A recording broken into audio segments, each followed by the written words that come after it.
talk, if you can, for a minute about why entrepreneurialism is, from the structured way that Matter approached it, why that emphasis on testing and questioning before you launch?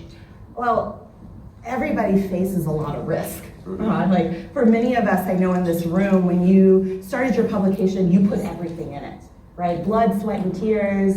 Probably had to ask family members to move in or move out to make sure it works. And so, you know, when you put that much into something, it's really important to iterate quickly, right? Before you bet the whole farm, so to speak, right? And so in our Matter approach, what we ask people to do is identify those questions with the larger community. And when you do that, a couple of different things happen. Your risk is decreased because the community understands that what you are trying to create is about meeting an actual need, right?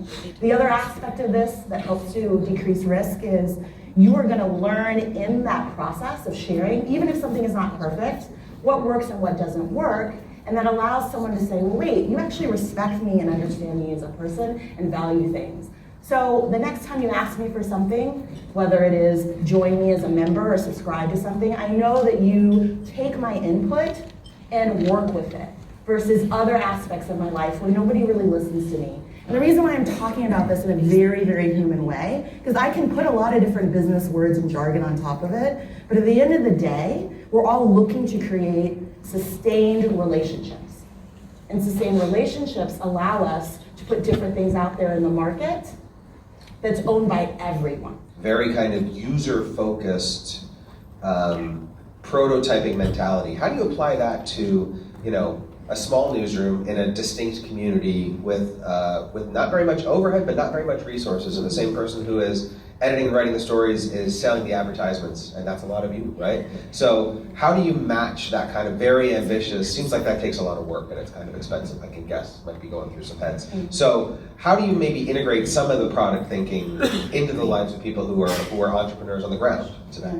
So I would say, I know it seems very high and lofty, but I actually think every person in this room, you have an advantage over some of these larger organizations that have bureaucracy and cultures that don't allow you to question and don't allow you to be so close. I know that we talk a lot about, in vogue right now, the importance of local. You all have always been local, right? So I would say start from the strengths that you already have. As you are thinking about your strategic priorities for this year, right? What are the questions, right, that you want to learn more about? What are you seeking to understand, right, from those who listen, view, engage, and read, right? And what are some assumptions that you have about what's gonna happen this year, right? And I would say more often than not, a way that you can start to answer this is engaging actively already with the community that you started to cultivate. And I don't care if that's 50 people to 50,000 people, right?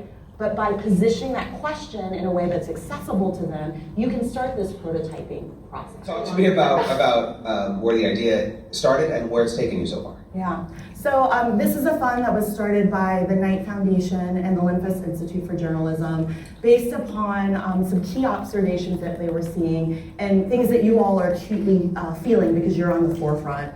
A lot of this is around like, what does it actually mean if we start to center local news and focusing on communities as a way to make sure that the right types of information is out there? What types of resources do we need to bring to bear on that? And how do we make sure that the upliftment that we do is sustainable, right? Especially from, as we talked about before, revenue model standpoint, but also from a standpoint of equity, right? And when we talk about equity, that is a part of the larger work that we all need to do around diversity, inclusion, and equity.